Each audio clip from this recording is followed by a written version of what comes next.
I think certainly when I first became a wing commander in the Air Force, I would sit on a lot of meetings in previous staff roles where I'd, rightly or wrongly, look around the room and go, I'm the only woman in here. There's 30 people, I'm the only woman in here at this kind of rank. There's definitely a point, I think, maybe not now, but previously, where women would definitely leave the services because of families and things like that. So I go way back when, how policies have changed over the years.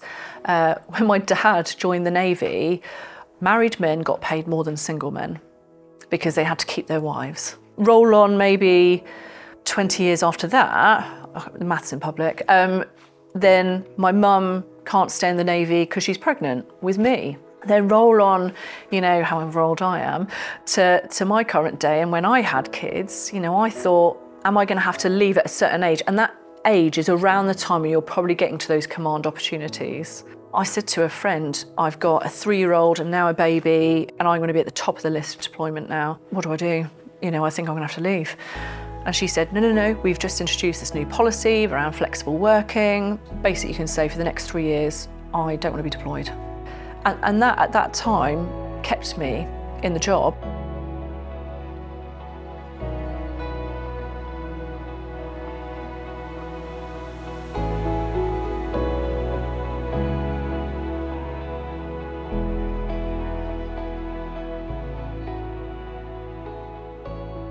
So Staff College then, tell me how you found that. So I had my preconceptions about Staff College because some of my friends had been through it previously and said it was horrific and the workload was, too much. They didn't enjoy it. They didn't like being away from their families, which I could associate with. So I turned up day one, fearing it. But I went to Staff College because usually you have to do Staff College if you want to go in command. And for me, the carrot at the end of that was I was going to go command at Swanwick, and I really, really wanted that job. It was my dream job. So, I'd had the conversations with my husband. I said, can we do this? 2 young kids at home. I'd be away Monday to Friday. And he was like, absolutely, I'll support you. So Sam's always been amazing with these types of things. He's always supported my career. So I went off, not feeling like it was going to be a great course, but I was just going to, grizz it out and just get on with it for the 8-9 months. And when I got there, I think because I had not built it up to be a bad thing, but had such low expectations, I ended up absolutely having the time of my life. Straight away you get put into syndicates. And my syndicate, there was one other RAF person in there. So I was like, I found this RAF person. I was like, Noel, Chrissie Noel. And I said, Noel, we're going to be best friends because RAF got to stick together. And he was like, absolutely. I was like, what do you do? And he was like, I'm a Typhoon pilot. I was like, oh no. And he said, what do you do? I'm an air traffic controller. This is not going to go well. But you know what? It did, and he was brilliant. And we found out we were both from the same town, same age. We're like, how do we not know each other? It's bizarre. But so from day one, I made a really good group of friends, and that is again one of those things that just carries you through anything, courses, training, everything.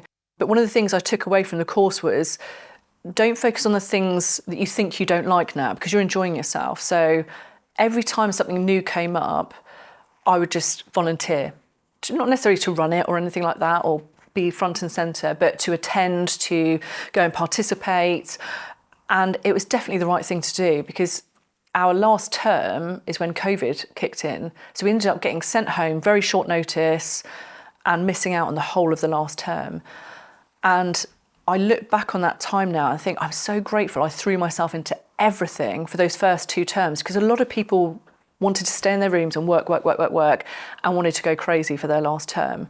So they didn't get the full, experience of the course. Whereas I thought from day one, sign up to every dinner night. Put your hand up for everything. Yeah, volunteer to do things, say yes, because you never know, you might like it. Even I went to debates and, not that I was debating, but I was watching my team debate and it was actually really fun. Especially when you've got a glass of wine in your hand. So, watching all those types of things and participating in totally different things that I'd never done before, I had such a great time. So I look back on my time at Staff College and I'm very grateful that I said yes and just tried new things because actually you learn a lot about yourself in those times and now I look back on that time and think, what a brilliant year. I think that's a really key message to anybody starting anything new, whether it's a new job or a new school or university or even just moving, changing where you live to a different location. I mean, that can be daunting as well, but just saying yes to everything and meeting people, you can open up so many more opportunities to you. So that's a really key message that you've got for us there. Yeah, and it's like we talked about before, it does put you in that state of stretch a little bit because it's not your comfort zone necessarily. Unless you try these things, you're never going to know actually that's actually something I really like about your job, about your life, just lifestyle. So I'm really glad I had the best time. So after staff college then, what was your next role? So that was then straight into command at Swanwick. Fantastic. And that was the dream job. So since that, way back when on my first tour at West Drayton and Swanwick, as a flying officer, I'd said to myself, I want to come back here as the wing commander, officer commanding one day. And yeah, so I lived that dream, which was How did amazing. it feel to... Oh, it was amazing. And some of the staff roles I'd done previous to staff college and my SATCO role at Northolt, all of those were building up to that job. They all had aspects of, linkages into Swanwick. And therefore, I felt really well equipped in terms of understanding the policies, the history behind why decisions had been made. So I went into that role feeling like I had a level of credibility that gave me confidence because I knew the provenance of so much of the work that was going on and where we were going. So that gave me capacity. So when I went in, I remember it was during COVID, so that was quite hard. And I sat the teams down in teams of 30, because that's how many people you could have in a room at the time, to kind of give them the, that forum of, this is me, this is where I think the squadron is going, this is what you can expect from me during my 3 years, and this is what I expect from you. And I think it's really important to set out, that vision early on, and that you are the type of character that they can rely on, who will turn up for them, and that you'll back them.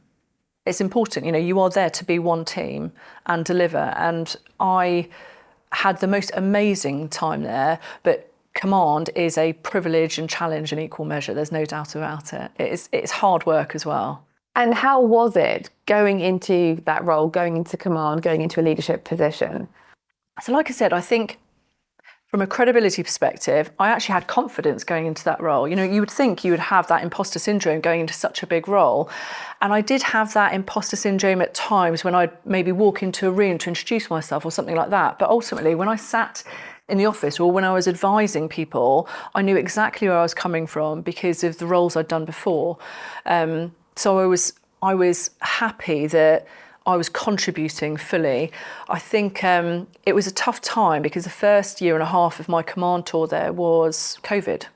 So it's a very hard thing to do in the military, where the military, like I said, it's not just a job, it is more of a lifestyle. There's a big wrapper that gets put around people. And when something like COVID happens and that full offer isn't immediately available, like how do you motivate a team where you can't use any of the fun tools in the toolkit? You can't, like sport and adventurous training. You can't do sport, you can't do adventurous training, you can't do force development, we can't go out and do socials. So how do you keep them motivated? So that was a real challenge, and I just had to continually give the team targets and a vision going forward, and how I was going to try and do the least we could do to try and keep them motivated. And it was hard for the team because actually the first, that time during COVID, they saw their peers who were working at terminal units, our civilian counterparts, a lot of them went home because of spacing, social spacing, because the traffic levels had dropped off in certain areas. But for us, the military, were like, well, the airspace is free, let's go for it. So we were, our traffic levels on the military side did not drop off at all. So when you saw the civilian traffic levels really go down, ours were consistent. Let's talk a little bit about women in leadership then. So you are a woman in a very senior leadership roles. How did you find it? I think you are aware of the fact that you are a woman in a certain position, and that can be viewed differently maybe to your male colleagues. I think it's just an awareness thing, because I've never really suffered any sort of I never feel like I've been put to the side because I've been a woman. I've been very fortunate. Not everyone's in that position, but I've been very fortunate in my experiences. And I've always had bosses who have been really on side with me, my approach.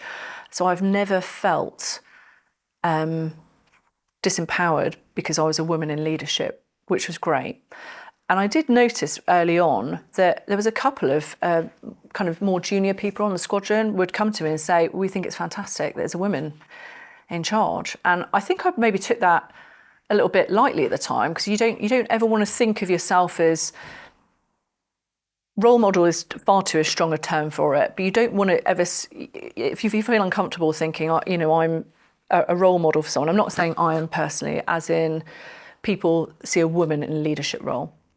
And actually, one of my bosses, who was a 2-star, AVM Soraya Marshall, she's amazing. And she said, actually, in a speech she was giving, that she really struggled with being seen as a role model. But actually, she came to accept it, because actually it's really important that people can see, not that you're an amazing individual necessarily, but women can get into those roles and they can achieve and they can do well. But visibility, isn't it? Yeah, absolutely, because you can then see yourself. So I think it's really important that, not that I was particularly special or anything like that, but it's important for people on the squadron and other, people in our profession to go, you can absolutely do that role because she did it. And it's that visibility and putting it out there. So I was, I didn't take leadership lightly at all. I felt very privileged to be in that position. I cared a lot about my team. They might not think that all the time, but I did. And I look back now, and I worked really hard that 3 years. What do you think makes a good leader? So I think first and foremost, you need to come into a role. It's about trust. For me, it's about trust. And I think some people trust from the off because they see you as a credible person. Some people, it takes time to build that trust. And I think a lot of that is doing the things you say you're going to do, showing up when you say you're going to show up, and being consistent with your approach. Like I said, I sat my squadron down right from the off and said, this is kind of me, this is what I expect from you. And I believe I stuck to that throughout my 3 years. And when I said I was going to do things, I did them. So I was consistent in my approach. But it's also, being that person that role models certain behaviours. I was going to embody those values the RAF expect in their best people, and I expected them to do the same. So you are kind of role modelling certain behaviours that you expect as well, because I think a good leader should do that. But leadership is also about maintaining and building that team, because it's a two-way street, and communication is absolutely key with that. And so I think one aspect of leadership is that communication, and the biggest thing about communication is listening. So one of the things I actually really loved about my job was having those one-to-ones with people. When they would arrive on squadron, we'd have a one-to-one in the office, and that was about, what makes you tick, what are your aspirations, how can I shape your time here to give you opportunity to get the best out of you and so you enjoy yourself. But also, what's the family background, if you want to talk about it, where do you come from, why the RAF, because there's the other aspect of leadership, which is not just in the workplace, but putting that wrapper around a person when they need it as well. So it was important to understand your people on that leadership side. So I made a point of having those one-to-ones when people arrived, and also, walking the floors a couple of times a week, not every day, and COVID was really hard, but walking the floors around the whole building a couple of times a week to say, what are you up to? How are you going? How's your pregnancy coming on? All the little things that you get to pick up about different people. I mean, it's hard when you've got 200 people, but you pick up so much information just from those informal chit chats. Yeah, absolutely. But I think that empathy that you're showing by getting to know your staff and understanding what motivates people, I think that's really crucial. You mentioned that you've been on quite a few D&I panels. Do you think women sometimes shy away from leadership roles? I don't know that they shy away from them, or that the opportunities maybe not presented itself as much. I think certainly when I first became a wing commander in the Air Force, I would sit on a lot of meetings in previous staff roles where I'd, rightly or wrongly, look around the room and go, I'm the only woman in here. There's 30 people. I'm the only woman in here at this kind of rank. So I think maybe, percentage-wise, the opportunity isn't as such. But I don't know that they shy away from them, but there's definitely a point, I think, in not necessarily, maybe not now, but previously, where women would definitely leave the services because of families and things like that. So I go way back when, how policies have changed over the years. When my dad joined the Navy, we're going back maybe almost 60 years, married men got paid more than single men because they had to keep their wives. How ridiculous. You can't even understand it nowadays. Roll on maybe, 20 years after that, the maths in public, then my mum can't stay in the Navy because she's pregnant with me. Then roll on, however old I am, to my current day. And when I had kids, I thought, am I going to have to leave at a certain age? And that age is around the time when you're probably getting to those command opportunities. I see. And actually, at that critical age, when I was going in, sandwiched in between some command jobs, I said to a friend in the Air Force, I'm going to have to leave. I'm going to have to leave in the next, year because I've got a 3-year-old and now a baby who's 8 months old. I've just come back to work and I'm going to be at the top of the list of deployment now. And I just don't feel like I can leave my 8-month-old and my 3-year-old at home. So what do I do? I think I'm going to have to leave. And she said, no, we've just introduced this new policy around flexible working. Essentially, you take the tiniest hit on your pay packet, very small, which it's a percentage of what we call our X factor, which is saying you're deployable 24/7 almost. And you take a tiny hit on that, and basically you can say for the next 3 years, I don't want to be deployed. This was a new policy, and that then stopped you from leaving the Air Force and actually retained you. Yeah, absolutely. So I thought, that's amazing. So I signed up for it. My bosses were like, brilliant, you're not going anywhere. We've got a consistent person in the seat. So they were happy to sign up to it. And that at that time kept me in the job. So I think maybe previously it was harder for women to maybe go into those more senior appointments because there's been that blocker around fully supporting people through those patches of maternity and coming back to work and those worries about, leaving babies behind and things like that. And that now, with the introduction of those policies has made a really big difference. It has, and it's helping us retain people. Yes. People that we've invested in. Companies or the Air Force have invested so much in your training up to that point.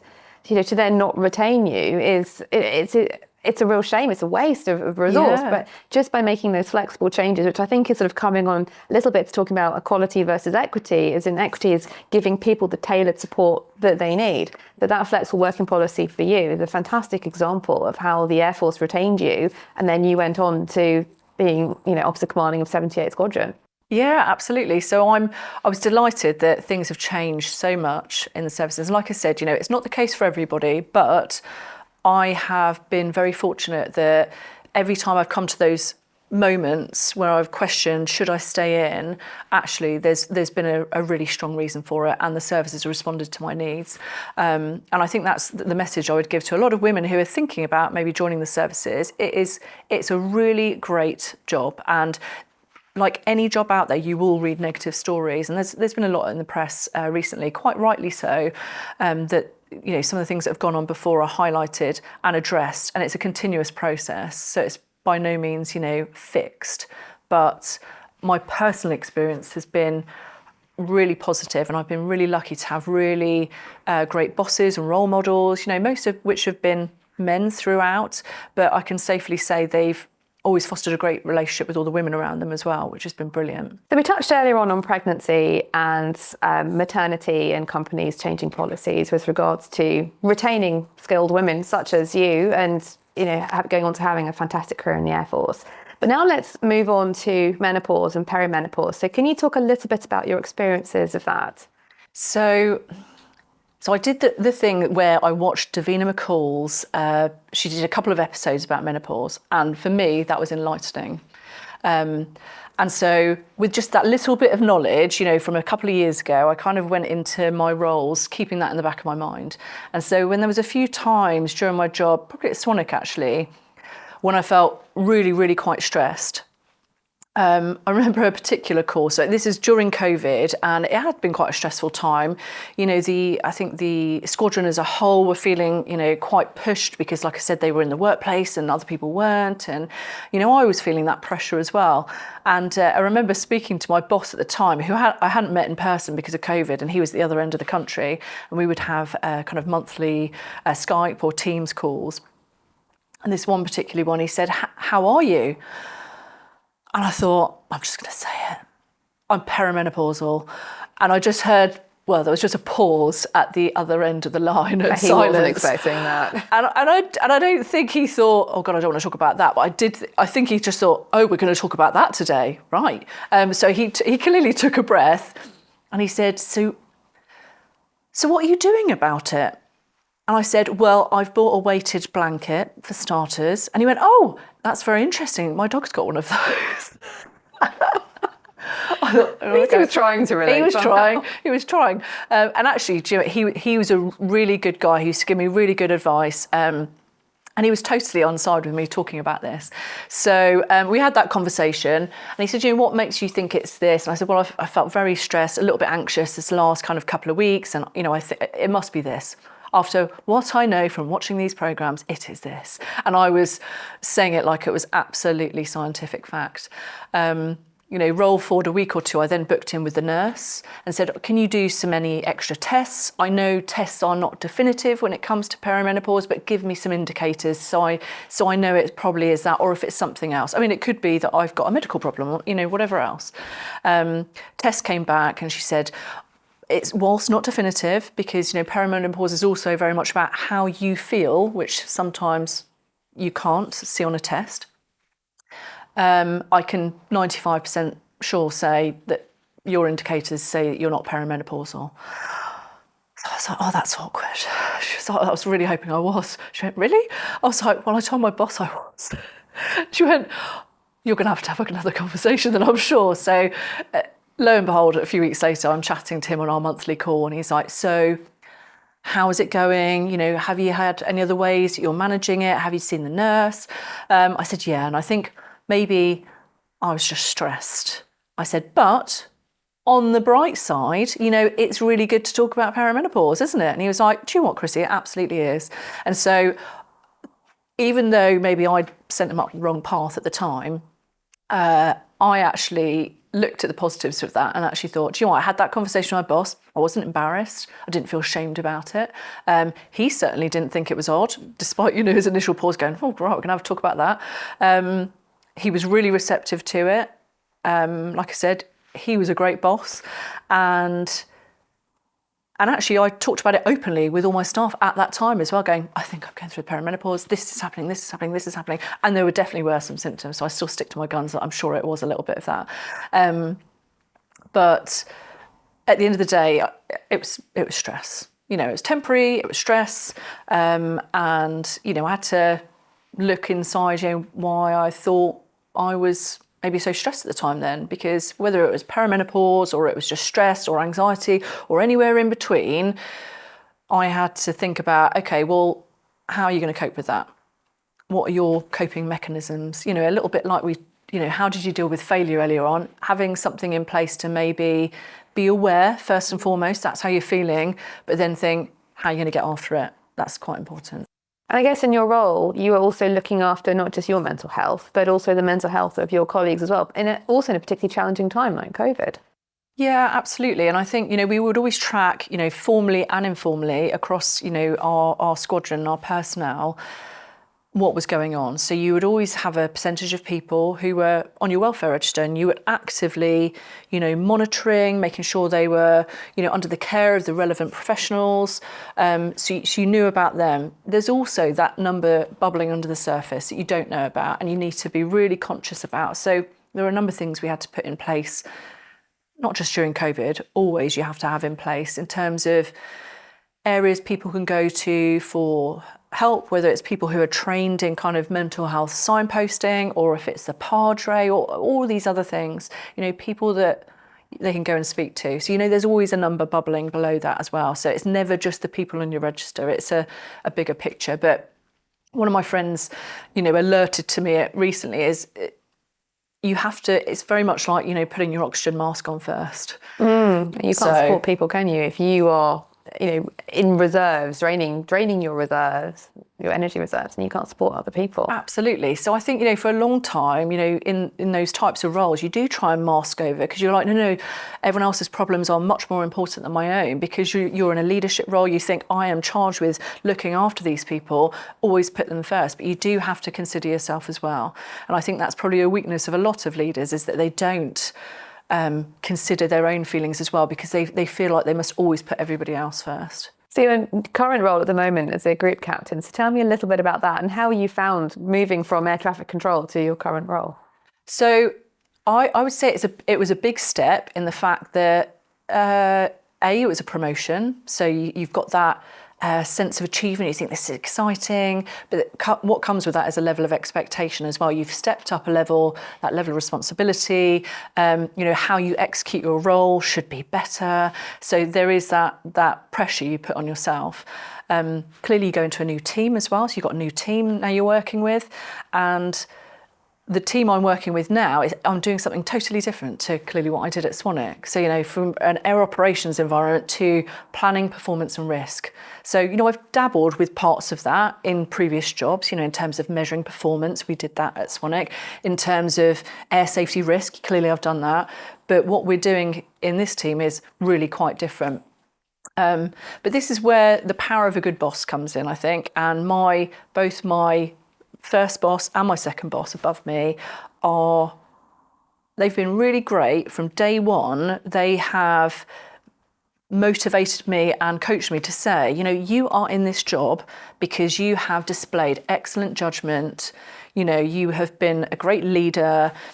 You've managed your teams well. So that hasn't changed.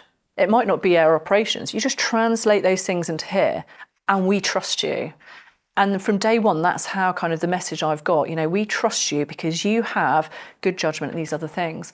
And so that gave me just enough confidence in the background to go, okay, I've got this. So despite the fact my two teams are way more experienced than me in terms of what they do, when I've been asked to make decisions, I've generally made the right decision, even though I'm not the expert, because they've given me, I've gone to the people who are the experts and said, give me all the information that I need to make this decision, and then make that decision. So never do it in isolation, clearly, but and usually it's come out good, thankfully. That's a great piece of advice as well for overcoming imposter syndrome, because you're there because your bosses have seen in you excellent skills, excellent judgment. No one will put you there if they don't think you should be there. They've put you there because they believe in you. So that's a really wonderful story and fantastic advice for anyone overcoming imposter syndrome. Yeah, absolutely. I think, just motivating people in that way is important. And for leaders, managers, commanders, it's important right from the off to know what makes your people tick. And the fact that they can identify straight away thinking, okay, this is probably a thing for her because she's new, she's just been promoted, she's got a very experienced team. What they do is pretty important as well. So she's got to hit the ground running from day one. The fact that they could give me that advice, knowing that would help, it's credit to them. So moving forwards to the future then, what are your future projects or what are you working on next? So this job I'm in at the moment, I've only been in it for about 8-9 months now. So that is going to be my role for the next couple of years. But you're always looking to the next thing. And, whether that's in the Air Force or out of the Air Force, it just depends what opportunities are out there, because, what we've been used to, and I've been used to, is moving around every 2 to 3 years, adapting to different roles. And I think that's going to continue for me. I'm always going to be thinking, what other challenges, opportunities are out there. And also, from what I've learned is not to be fearful of those new opportunities, knowing that I can adapt and display good judgment and take on anything I set my mind to, I think. Embrace them. Yeah, absolutely. But for me, it's now striking that balance between having a successful career that's challenging for me, that I enjoy, and being there for my family, because my kids, Georgie and Will, and my husband Sam, have been amazing at supporting me throughout my career. And I think, I need to now be more present and have that, give them the stability they need going forward as well. So I just need to strike a better balance, I think. Well, when you find the answer, let me know, because I'm still trying to figure it out, as I'm sure so many other women. Every female friend of mine, every woman I speak to is saying the same thing. It's like this balance, that eternal balance, that juggling family, career. It's a hard out, but it's great that companies are introducing more policies and better opportunities to help people still have careers and a family and do both. It's changed a lot since your mum and dad were in the Navy. Yeah, absolutely. Yeah, it's great. Well, thank you so much for your time, Chrissie. I've really enjoyed our conversation today. It's been really interesting to hear your story, and it's been really, really humbling and really interesting and just really inspirational as well, just to hear everything along the way and all the challenges that you faced and how you've overcome them, and just how your family have always been this grounding force for you, and the resilience that you've displayed has just been incredible. So thank you so much for sharing your time and your story, and wish you the best of luck for the future, whatever it may hold. And I look forward to our next chat again soon. Oh no, thank you so much for having me. It's been quite fun. I'm glad you enjoyed it. Yeah. Thanks, Harriet. Oh, thank you.